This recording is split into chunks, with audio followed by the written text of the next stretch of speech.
Carlos, vamos a hablar ahora con un especialista en conflictos sociales. Sí, se trata del señor Manuel Bernales, especialista en transformación de conflictos y seguridad humana.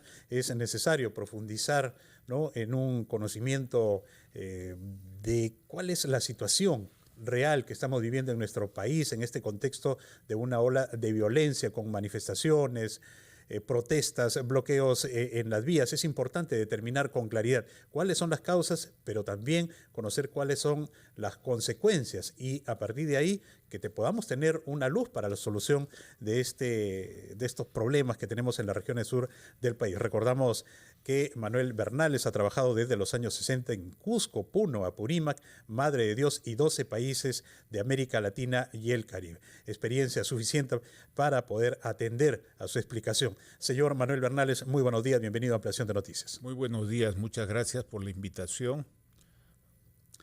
¿Cuáles son? Después de bastante tiempo regreso a esta casa.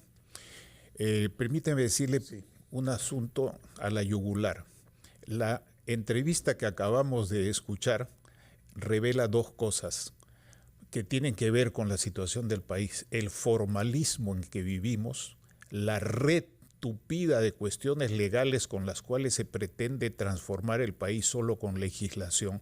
La viceministra está atrapada y va a tener que esperar para un diagnóstico la confirmación de otro ministerio. Y la palabra clave aquí no era diagnóstico, sino remediación. ¿Qué remediación se hizo, no se hizo y no se puede remediar? Algo parecido sucede en el país y hay factores de entonces de carácter legal que entrampan, pero hay también factores profundos, culturales, sociológicos o sociales muy diversos. Y todo esto hoy día estamos asistiendo a la confluencia de una escalada que viene desde Puno, pero que también han ocurrido manifestaciones en Tacna, también han ocurrido manifestaciones en Arequipa, en Cusco, y debo advertir que si este asunto no se encausa de mejor manera, con algunas propuestas extraordinarias, no dentro de lo estrictamente ordinario, esto va a seguir escalando. Hoy día en la mañana ya tenemos noticia de comunicados de las llamadas naciones Wampis y Ahuajún, ¿no?, que están pidiendo lo mismo que los del sur. Entonces, si esto continúa, se va a llegar a un callejón sin salida en el cual lo único que tendría que hacer la República, el Perú, que nos representa a todos, esto es el Perú, no es solamente una parte del Perú, lo único que tendría que hacer es acatar lo que están planteando o lo que se está demandando en estas movilizaciones, porque si no quieren el gobierno ejecutivo actual, no quieren el Congreso, entonces se quieren elecciones. ¿Y quién va a asumir las elecciones? Y digo que señor Bernales, ¿cuáles serían esas medidas extraordinarias que usted considera necesarias para encauzar mejor la situación que estamos viviendo? Quisiera que nos los conteste, por favor. Con mucho gusto. Después de una breve pausa hablaremos sobre esas medidas extraordinarias que usted preconiza. Con mucho gusto. Vamos a una pausa y retomamos nuestra conversación con Manuel Bernales, especialista en conflictos sociales. Conversando con el sociólogo y politólogo Manuel Bernales, quien nos ha presentado un panorama del clima de conflictividad social en el Perú, sosteniendo que se trata de algo inédito por su magnitud y también por el número de muertos que hay. Y complejidad. Y, sin embargo, dijo que había que tomar medidas excepcionales para reencauzar la conflictividad actual. Quisiera saber qué medidas excepcionales son aquellas que usted preconiza.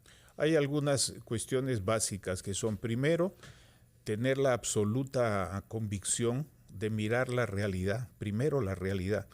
Y si esto pasa, y ojalá que pase pronto, van a seguir existiendo informales, van a seguir existiendo ilegales, van a seguir existiendo demandas departamentales, demandas provinciales, grupos políticos conservadores, grupos políticos de extrema izquierda, todo eso va a continuar. Eso no va a desaparecer. Sí. Con el aplacamiento de esta escalada, que ya es una escalada nacional e internacional. Y yo escribí ya al día siguiente de la debacle de Castillo, escribí que no era casualidad que en ese momento, al día siguiente, varios presidentes de América Latina, no así el de Chile, no así Brasil, ninguno de los dos ni el anterior, se habían pronunciado victimizando a a Castillo. Eso no es casualidad. Entonces, este es un problema complejo Sí. en el frente interno y en el frente externo. Criterios. Primero, pregunto, ¿el Ejecutivo tiene una alta dirección? Eso parece estar en duda. Lo primero y urgente es conformar lo que se llama en ciencia política y en administración pública una alta dirección sólida. Fíjense ustedes en una cosa.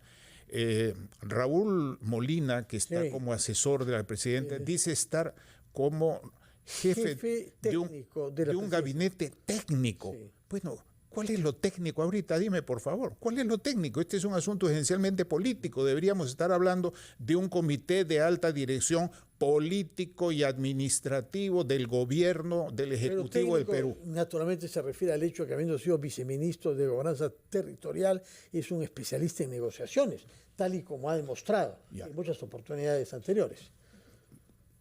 Voy a decir que sí, no quiero entrar a discutir eso para lo no, hemos visto en para las no 4 distraernos. cuencas de la Amazonía con el tema petrolero, lo hemos visto Yo en estaba el ahí. corredor minero, sí. No, yo he estado ahí Bueno, entonces, y lo que ocurrió ahí fue un embalsamamiento, no se solucionaron problemas. La prueba está que los Orpis hoy día, en la mañana, están diciendo que no habrá ninguna actividad petrolera. Pero permíteme sí, volver al tema. a las medidas, eso es lo las que medidas. quería que nos diga. ¿Qué medidas Primero, extraordinarias? la alta dirección del Ejecutivo implica resolver el asunto del sistema de inteligencia o de información. ¿Por qué? Porque el eslabón crítico, que era la Dirección de Inteligencia Nacional, que se relaciona con otras unidades de inteligencia, incluidas las de Relaciones Exteriores, fue afectado gravemente durante el Por los proceso. nombramientos, pero que ya, pero Así usted es. nos está Ese es hablando uno. sobre Dos. metodología y organigrama. Lo que queremos es saber medidas que a usted le parece que pueden... Esa es una medida importante. La otra medida es hacer la siguiente pregunta. Las personas que están participando como comentaristas, como críticos, como observadores, ex defensores del pueblo, ex presidente del Consejo de Ministros, arzobispos, estarían en la decisión de ofrecerse al gobierno y a los peruanos para actuar como mediadores o facilitadores en un primer proceso. Este es el momento en el que no necesitamos hacernos más reproches. Por eso no quería hacer comentarios sobre lo de Raúl. No necesitamos reprocharnos. Lo que necesitamos es buscar responder a la siguiente pregunta. ¿Quiénes que han sido autoridades civiles, que son autoridades religiosas, que tienen una experiencia de gobierno, están en disposición de decirle al gobierno actual y decirle a los peruanos del sur, miren, aquí estamos nosotros para ayudar a arreglar esto? Yo los he visto a todos ellos hablar en este canal, en otros canales, pero ninguno dice, miren, yo me pongo la camiseta y me voy al sur con otras personas. Bueno, ¿quiénes quieren Pero hacer eso? Lo canalizamos como una medida, tal vez lo que se necesita es que el gobierno tenga la voluntad de convocarlos, en todo caso, si queremos hablar como una Ambas medida. cosas, que le toquen la puerta al gobierno y que el gobierno le abra las puertas y que le toque las puertas a los gobernadores regionales que ya en parte están buscando medidas de contener la escalada. Entonces, es una cirugía bastante difícil, no es fácil, pero es la única forma que yo veo, buscar, no reprocharnos más cosas, no acusarnos de caviar o de terruco, de lo que sea, y buscar una confluencia de gente que se puede negociar. Por mi experiencia, aún en situaciones muy conflictivas, se puede conversar y se puede negociar. Les doy un ejemplo que todos conocemos. En la guerra, los que están en guerra, ¿negocian o no negocian? Negocian. Negocian. Salvo Putin. No, negocian con los servicios de inteligencia, negocian con los diplomáticos, negocian por amigables consulares. ¿Cómo no vamos a conversar entre peruanos aún en estas circunstancias? Yo diría mucho más en estas circunstancias, pero me parece que la clave está en que el gobierno abra la puerta a un grupo de peruanos donde estén las personas que ustedes han estado invitando acá como comentaristas, pero no como protagonistas de una intermediación para aplacar esto, fortalecer la acción de las fiscalías con los gobiernos regionales. Tener una idea clara, como dicen, mirar la realidad, tener una idea clara de cuál es el origen. ¿Esto se preparó antes de que se pasara al acto? Mi opinión es que sí. ¿Quiénes prepararon esto? Esto ha sido preparado exprofesamente durante todo el periodo de Castillo. Y la circunstancia difícil como es evidente, no es mi opinión esto, es una evidencia, es que la presidenta ha sido parte de ese equipo, pero hoy día está en otra posición. En consecuencia, ahí hay una tensión sumamente grave que yo no puedo decir una recomendación, corresponde a los políticos. Pero las fórmulas extremas, ¿no? Extremas de conservadoras, por no decir otro adjetivo, sí, que se escuchan en el público, que se escuchan en grupos de profesionales, que se escuchan en el Congreso, no van a tener andadura. Pero es aceptable que tengan andadura las fórmulas que no quieren ningún tipo de gobierno, que solamente quieren que se haga lo que ellos desean. Ahora, usted está destacando que hay un origen político en estas manifestaciones, pero ¿hay actores ilegales, hay grupos criminales que están detrás de esto? Eso es una evidencia. Porque ¿Qué grupos son esos? Los grupos que están vinculados a la minería ilegal y la movilización de recursos que provienen de gente del BRAE. Pero eso corresponde decir a los voceros del gobierno. Miren, este gobierno puso un coronel a cargo de la DINI. Es una persona preparada. El señor Liendo, sí. Pero tuvo una metida de pata garrafal.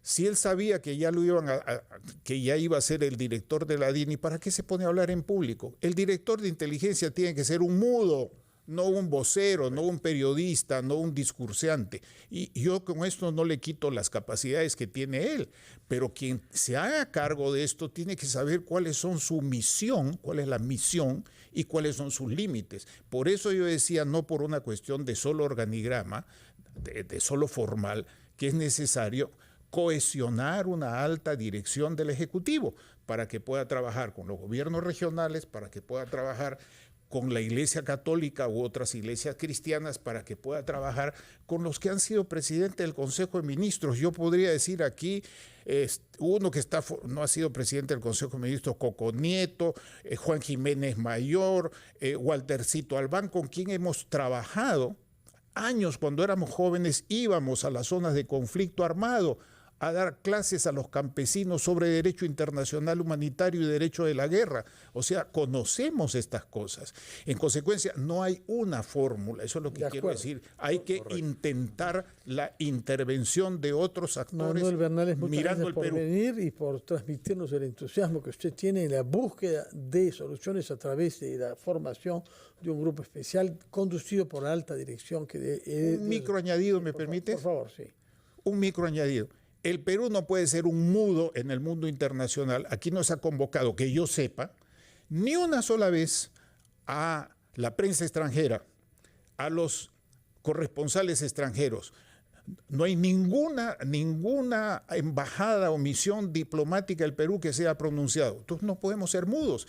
Y yo veo todos los días Deutsche Welle y los otros programas internacionales que están repitiendo un discurso de victimización y de satanización al sistema estatal, no solamente al Ejecutivo, al sistema estatal. Pero lo importante Esas son las cosas que hay que hacer pero también. Lo que pasa adentro es lo que importa, resolver la violencia y satisfacer las demandas que puedan ser satisfechas. En fin, lo otro será una consecuencia colateral, ¿no? Si resolvemos nosotros nuestros problemas desde el extranjero hablarán diferente. Así es. Manuel Bernales, muchas gracias por su presencia acá y por poner su experiencia larga en solución de conflictos sociales al servicio de la clarificación de los hechos. Carlos, tenemos... Muchas gracias. Sí,